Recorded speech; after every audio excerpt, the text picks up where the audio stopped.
Halo everyone, welcome to Miss Wali channel. Teman-teman, dalam video kali ini kita akan belajar bersama tentang soal PPG Pedagogik Bahasa Inggris ya teman-teman.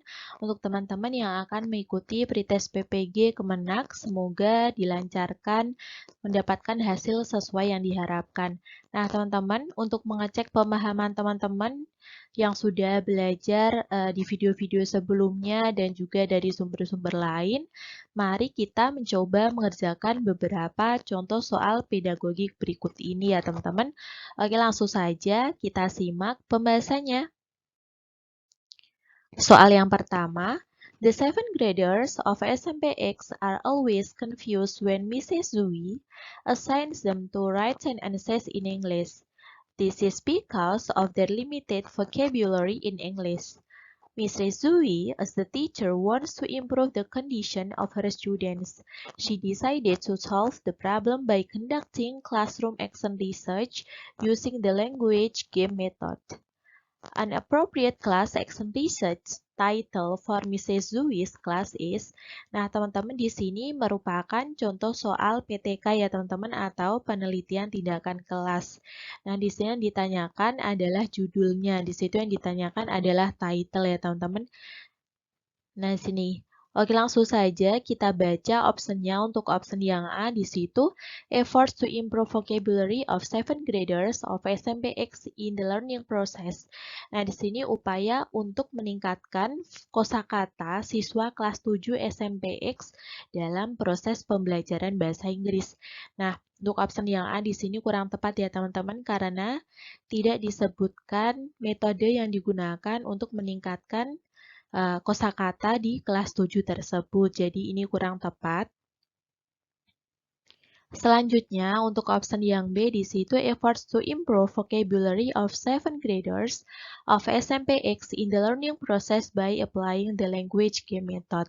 Nah, di situ upaya untuk meningkatkan kosakata bahasa Inggris kelas 7 SMPX dalam proses pembelajaran dengan menggunakan metode permainan bahasa.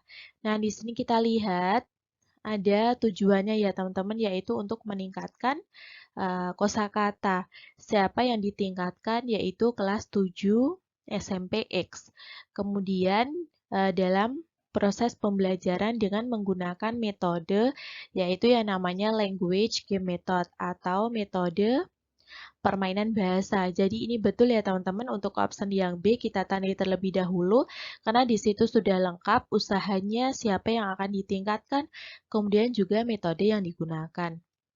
Oke teman-teman, selanjutnya untuk option yang C kita bahas terlebih dahulu.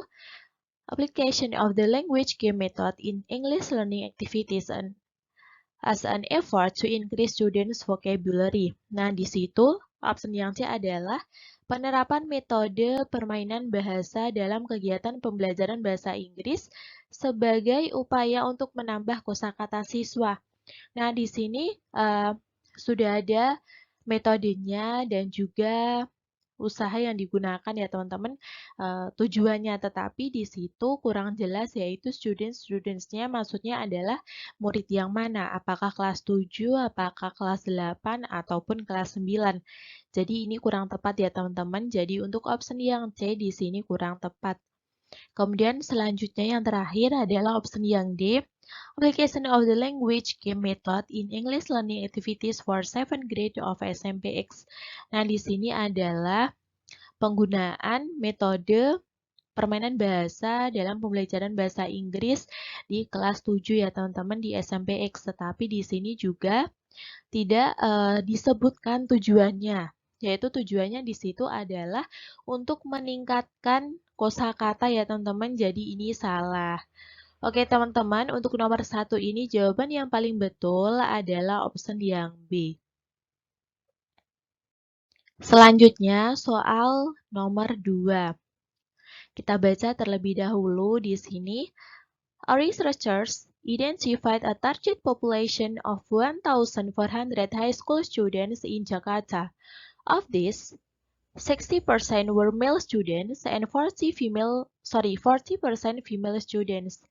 The researchers determined 30% of the target population as his research sample by using a table of random numbers. Determined for male students 30% of the total male students and female students as much as 30% of the total female students. The sampling technique that can be done by researchers is. Nah, teman-teman di sini adalah yang ditanyakan samplingnya ya teman-teman. Teknik sampling dalam penelitian tindakan kelas. Nah, di situ kita lihat kata kuncinya terlebih dahulu. Di sini ada kata random ya teman-teman. Nah, kata random. Kemudian di sini juga dipisahkan antara male students dan juga female students ya teman-teman. Jadi ini dipisahkan. Kita baca terlebih dahulu untuk optionnya, kita bahas satu persatu. Di situ yang A adalah stratified random sampling. Apa sih yang dimaksud dengan sampling tersebut? Nah, di situ adalah membagi populasi menjadi kelompok. Misalnya adalah kelompok pria, kelompok wanita, dan setiap kelompok dipilih secara acak. Nah, jadi ini betul ya teman-teman untuk option yang A, karena di situ disebutkan dibedakan antara murid perempuan dan juga murid laki-laki. Dan juga di situ secara random atau acak ya teman-teman. Jadi untuk option yang A ini betul. Selanjutnya adalah untuk option yang B, di situ ada purposive sampling. Nah, purposive sampling sendiri merupakan responden. Di situ responden dipilih oleh peneliti berdasarkan kesengajaan karena alasan yang telah diketahui sifat-sifat sampelnya. Berarti untuk yang B ini salah ya teman-teman. Yang selanjutnya yang C adalah convenience sampling. Nah, di situ yang disebut sampling tersebut adalah memilih responden mulai dari yang terdekat dan seterusnya sampai jumlah yang diperlukan terpenuhi. Jadi ini juga bukan jawabannya ya teman-teman, ini kurang tepat. Kemudian selanjutnya option yang terakhir yaitu option yang D, ada systematic sampling. Nah, di situ sampling ini adalah memilih sampel secara sistematik. Misalnya dengan memilih setiap 20 orang. Nah, meskipun di situ dipilih secara beberapa persen dibagi, tapi itu lebih ke jawaban yang stratified ya teman-teman, karena dibedakan lebih jelas yaitu perempuan dan laki-laki dan juga dipilih secara random. Oke, di sini salah ya teman-teman untuk option yang D. Jadi untuk nomor 2 ini jawaban yang paling betul adalah option yang A.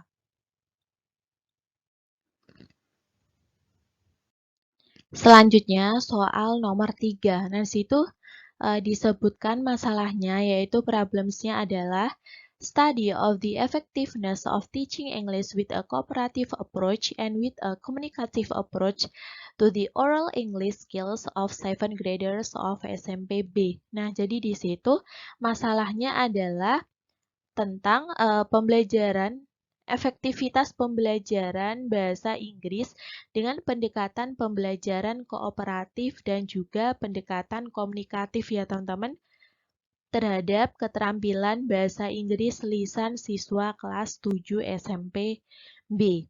Nah, yang ditanyakan adalah the following are the research objectives based on the above problems except. Nah, jadi di sini yang ditanyakan adalah masalah-masalahnya ya teman-teman.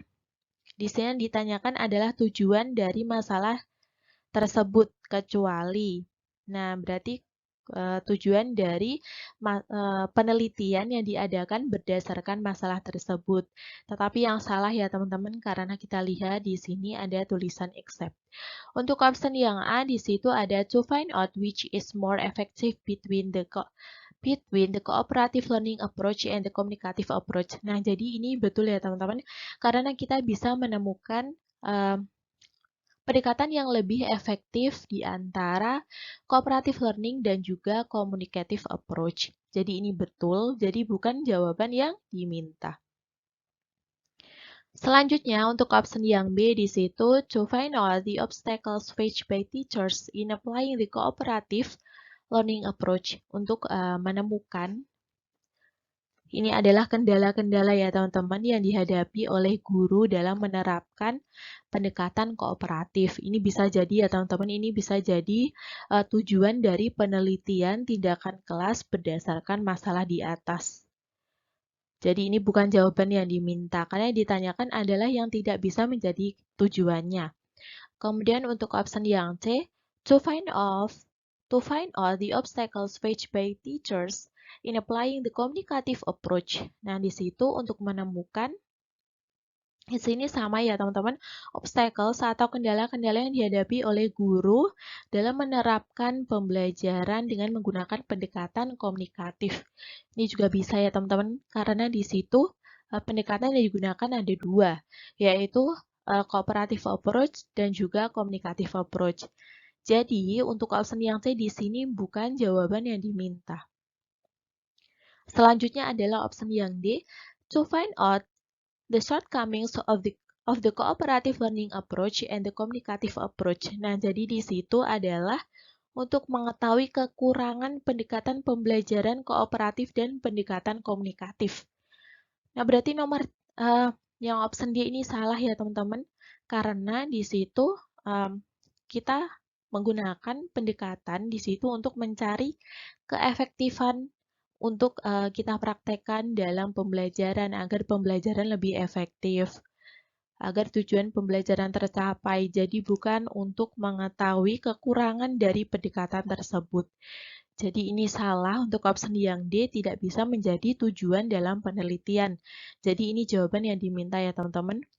Jadi untuk nomor 3 ini, jawaban yang paling betul adalah option yang D. Selanjutnya, untuk soal nomor 4, learners have detailed knowledge and specific elements referring to knowledge of events, places, people, dates, sources of information, and others. The type of knowledge possessed by these students is, nah teman-teman di sini yang ditanyakan adalah tentang, itu ya teman-teman, pengetahuan yang dimiliki oleh peserta didik atau siswa. Nah, di situ untuk optionnya ada factual knowledge, conceptual knowledge, procedural knowledge, dan juga metacognitive knowledge. Nah, teman-teman kita bahas terlebih dahulu satu persatu. Nah, untuk factual knowledge sendiri merupakan pengetahuan di mana elemen-elemen dasar yang harus diketahui oleh peserta didik.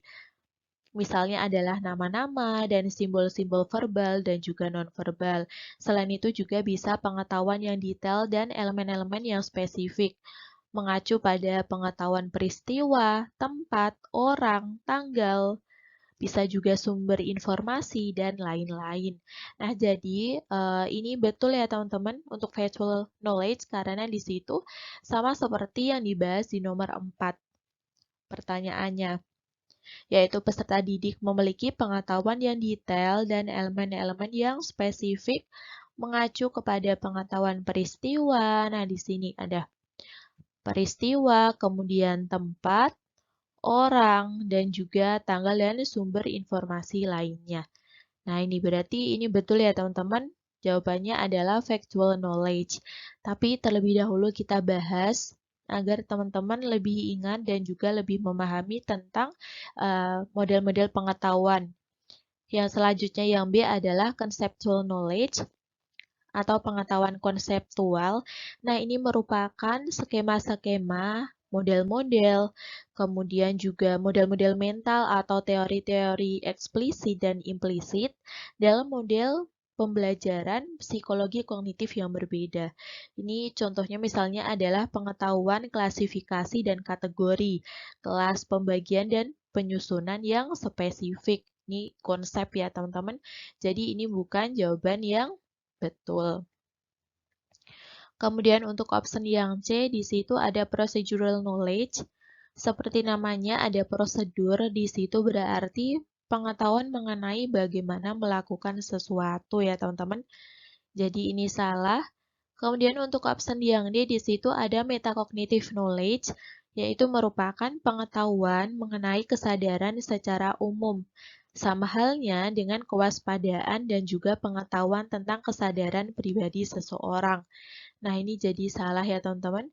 Oke, untuk nomor 4 ini, jawaban yang paling betul adalah option yang A. Selanjutnya, soal nomor 5.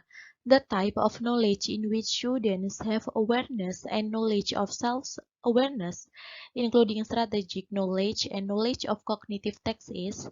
Nah, teman-teman tadi kita sudah membahasnya, pengertian dan juga penjelasan dari factual knowledge, conceptual knowledge, procedural knowledge, dan juga metacognitive knowledge. Nah, teman-teman di nomor 5 itu yang ditanyakan adalah jenis pengetahuan di mana peserta didik memiliki kewaspadaan dan pengetahuan tentang kesadaran dirinya, termasuk pengetahuan strategi dan pengetahuan mengenai tugas kognitifnya.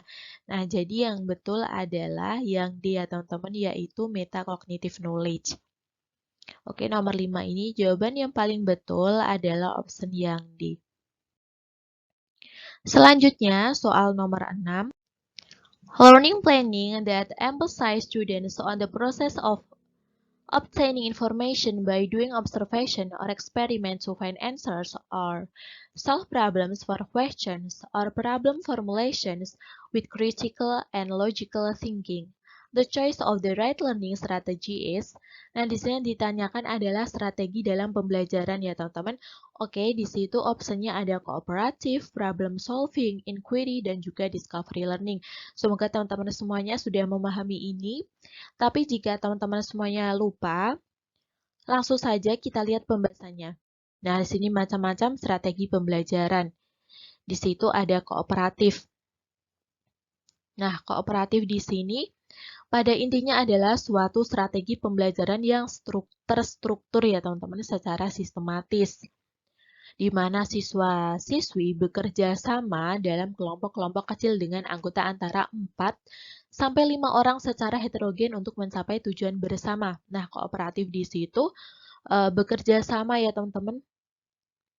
Nah, di sini bekerja sama kooperatif. Kata kuncinya adalah bekerja sama. Kemudian yang selanjutnya ada problem solving. Di situ merupakan kerangka konseptual tentang proses pembelajaran yang menggunakan masalah-masalah real. Jadi di sini kata kuncinya adalah menggunakan masalah-masalah real.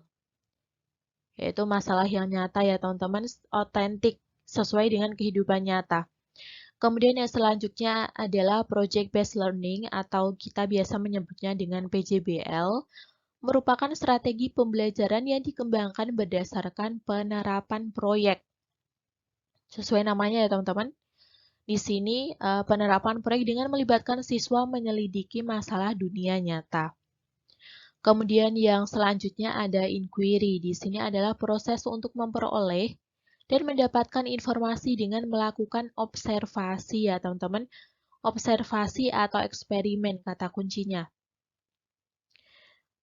Oke, yang selanjutnya ada discovery learning. Di situ model pembelajaran yang melibatkan siswa secara aktif untuk mencari dan menyelidiki suatu permasalahan sehingga siswa dapat menyimpulkan konsep dari pembelajaran yang telah dipelajari.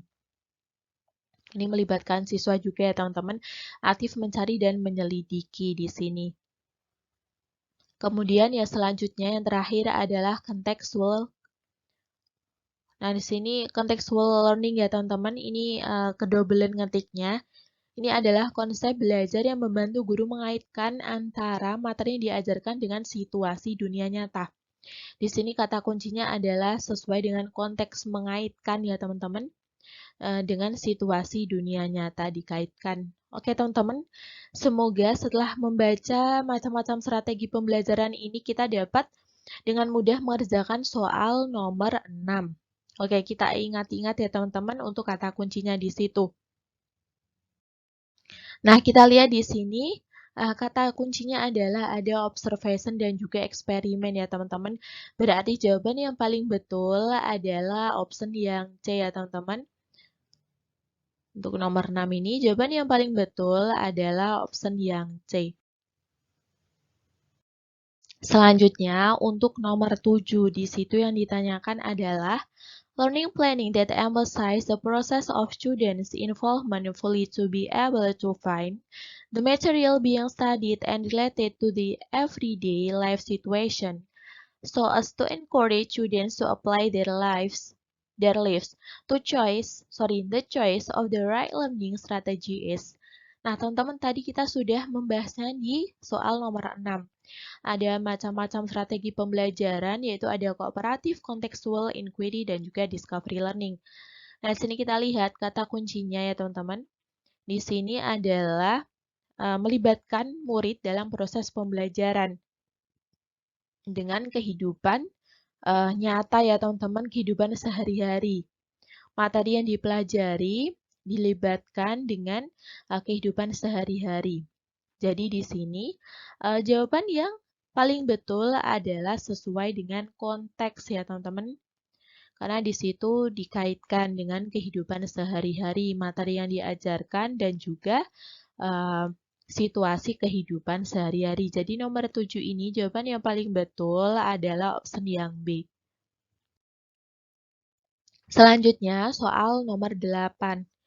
Di situ yang ditanyakan adalah a teacher designs an evaluation based on indicators and objectives learning that has been determined in the lesson plan. The evaluation is intended to examine the weakness of students and their causal factors. So the right type of evaluation is chosen by the teacher. Nah, teman-teman, di sini yang ditanyakan adalah evaluasi yang tepat yang digunakan oleh guru ya, teman-teman. Di situ yang dibahas adalah tentang weakness atau kelemahan-kelemahannya siswa. Ini adalah kata kuncinya. Nah, jadi di situ opsinya ada formative evaluation, kemudian ada summative dan juga selective dan juga diagnostic. Oke, teman-teman, kita lihat pembahasannya terlebih dahulu. Di sini merupakan jenis evaluasi berdasarkan tujuan. Jadi, evaluasi terdiri dari beberapa jenis ya, teman-teman. Salah satunya adalah jenis evaluasi berdasarkan tujuan. Nah, evaluasi berdasarkan tujuan sendiri itu dibagi menjadi 5. Ada evaluasi diagnostik, kemudian ada evaluasi selektif, evaluasi penempatan, evaluasi formatif, dan evaluasi sumatif ya, teman-teman. Oke, di situ kita lihat terlebih dahulu yang nomor 1 adalah evaluasi diagnostik. Adalah evaluasi yang ditunjukkan untuk menelaah kelemahan-kelemahan siswa. Nah, di sini kata kuncinya adalah kelemahan-kelemahan siswa. Ini seperti soal yang tadi ya teman-teman yang ada di nomor 8. Kemudian kita bahas terlebih dahulu. Untuk nomor 2, evaluasi selektif adalah evaluasi yang digunakan untuk memilih siswa yang paling tepat sesuai dengan kriteria program kegiatan tertentu. Select atau memilih ya teman-teman, di sini memilih siswa kata kuncinya. Kemudian selanjutnya adalah yang nomor 3, evaluasi penempatan adalah evaluasi yang digunakan untuk menempatkan siswa. Nah, sesuai dengan namanya, evaluasi penempatan digunakan untuk menempatkan siswa ya teman-teman dalam program pendidikan tertentu yang sesuai dengan karakteristik siswa. Kemudian yang selanjutnya yang nomor 4 adalah evaluasi formatif, yaitu evaluasi yang dilaksanakan untuk memperbaiki dan meningkatkan proses belajar dan mengajar. Nah, di sini memperbaiki dan juga meningkatkan ya teman-teman, proses belajar, mengajar. Ya, selanjutnya yang nomor 5 adalah evaluasi sumatif, yaitu evaluasi yang dilakukan untuk menemukan atau menentukan hasil dan kemajuan belajar siswa. Di sini kata kuncinya adalah menentukan hasil dan kemajuan belajar siswa. Nah, jadi karena di situ tadi soalnya adalah kelemahan-kelemahan, berarti yang betul adalah evaluasi diagnostik ya teman-teman. Kita lihat di soal nomor 8. Nah, di sini yang paling betul adalah opsi yang D, yaitu diagnostik untuk mengetahui kelemahan-kelemahan siswa dalam pembelajaran bahasa Inggris atau pembelajaran yang lainnya. Selanjutnya, soal nomor 9. Di situ yang ditanyakan adalah a teacher designs an evaluation based on indicators and objectives learning that has been determined in the lesson plan. The evaluation is intended for evaluation that is directed to see the results achieved program as a basis for determining the final decision, improved, modified, improved or discontinued, then The appropriate type of evaluation is selected by teacher is. Nah, teman-teman di sini yang ditanyakan masih dengan evaluasi ya, teman-teman. Tetapi di sini kita lihat optionnya di situ berbeda-beda, yaitu ada context evaluation, input evaluation, process evaluation, dan juga evaluation of results or products.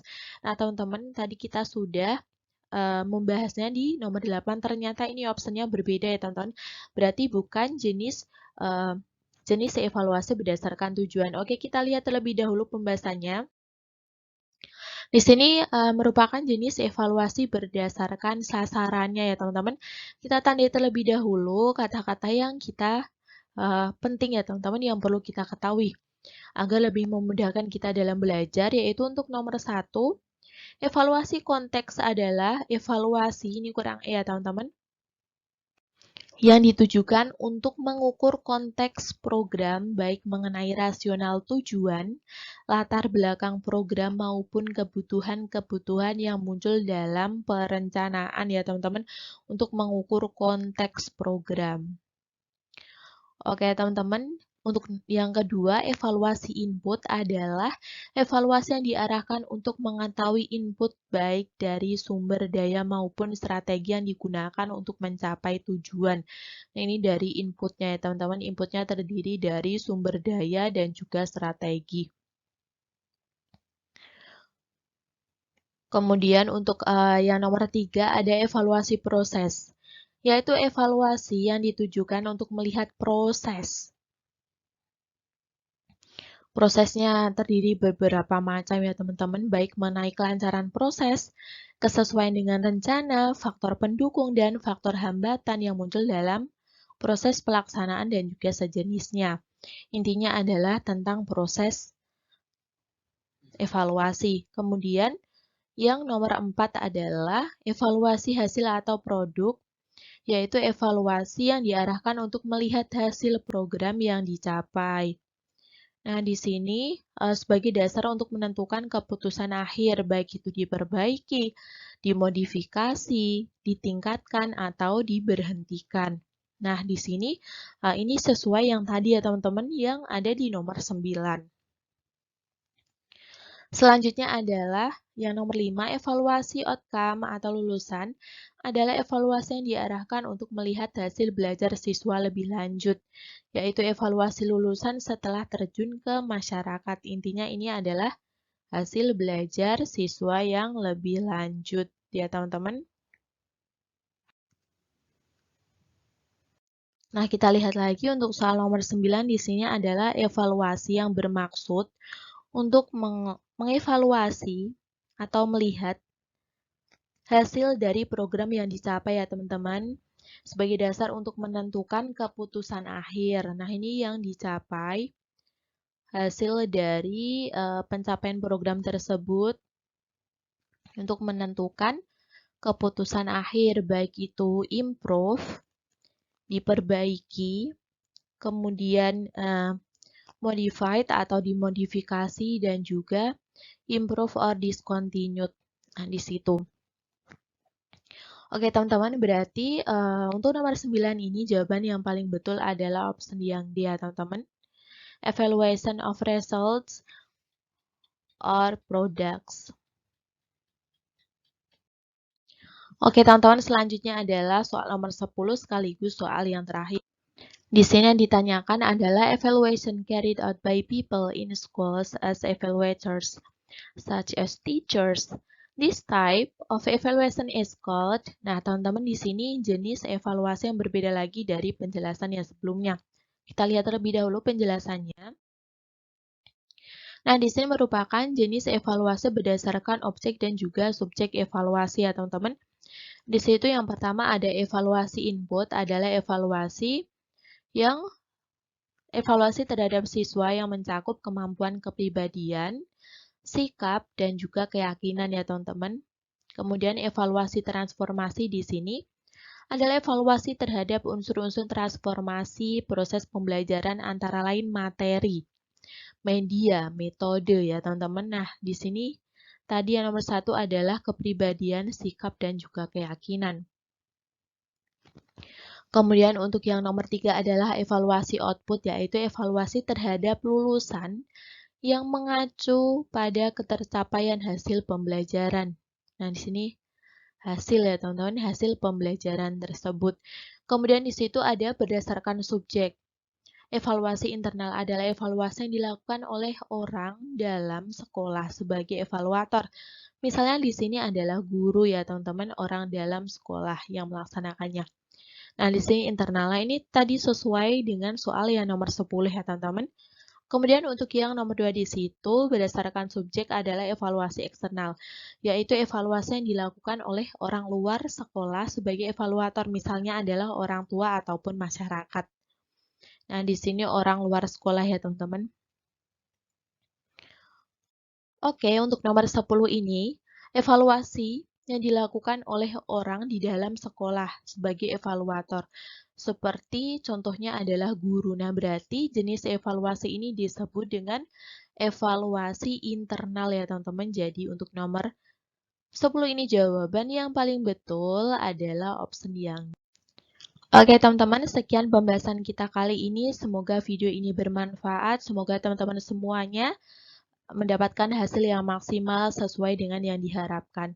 Oke, thank you for watching. Jika video ini bermanfaat, you like, subscribe, dan juga share ke teman-teman. See you for the next video. Bye!